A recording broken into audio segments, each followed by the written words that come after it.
नमस्कार, मैं हूं आदित्य शुभम। जम्मू कश्मीर से अनुच्छेद 370 हटने के बाद पहली बार वहां पे विधानसभा का चुनाव होने जा रहा है और वहां की एक प्रमुख पार्टी है नेशनल कॉन्फ्रेंस, जिसका अलायंस इस चुनाव में कांग्रेस पार्टी के साथ है।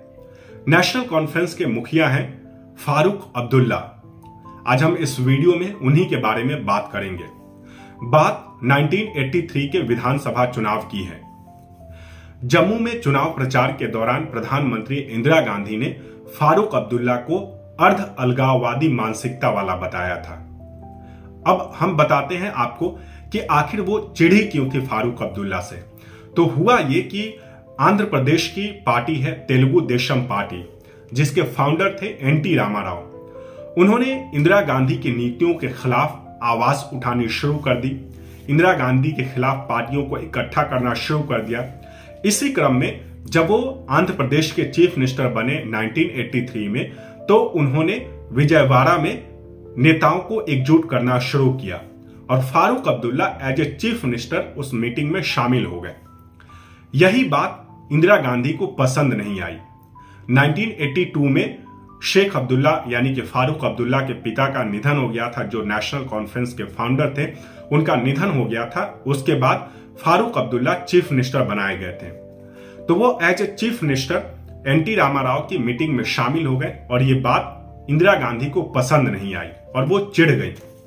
और इसी का बदला लेने के लिए उन्होंने जम्मू कश्मीर में जो 1983 में चुनाव हुआ उस पर जमकर प्रचार किया और फारूक अब्दुल्ला को अर्ध अलगाववादी मानसिकता वाला बताया।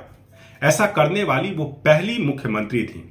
ना तो नेहरू जी ने ऐसा किया था और ना ही लाल बहादुर शास्त्री ने ऐसा किया था।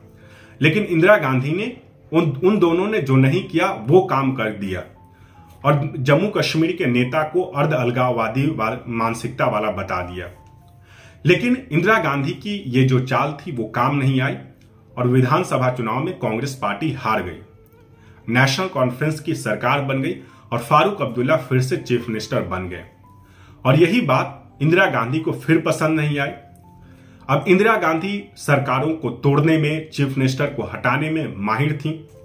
अब वो इस जुगत में लग गई कि कैसे फारूक अब्दुल्ला को चीफ मिनिस्टर के पद से हटा दिया जाए। तो 1984 में इंदिरा गांधी को इसमें सफलता मिल गई। 1984 में जो जम्मू कश्मीर के गवर्नर थे इंदिरा गांधी के चचेरे भाई बीके नेहरू, उनको जब ये बात मालूम चल गई कि वो फारूक अब्दुल्ला की सरकार को बर्खास्त करना चाहती हैं, तो उन्होंने इसका विरोध दर्ज कराया। तो इंदिरा गांधी ने बीके नेहरू को ही गवर्नर के पद से हटा दिया और संजय गांधी के जो करीबी थे, जो पसंदीदा थे, जगमोहन, उनको वहां का गवर्नर बना दिया। अब जगमोहन गवर्नर बनते ही नेशनल कॉन्फ्रेंस में दो फाड़ कर दिए। जो दूसरा धड़ा था वो फारूक अब्दुल्ला के बहनोई, उनका नाम था गुलाम मोहम्मद शाह। उनको उन्होंने चीफ मिनिस्टर बनवा दिया।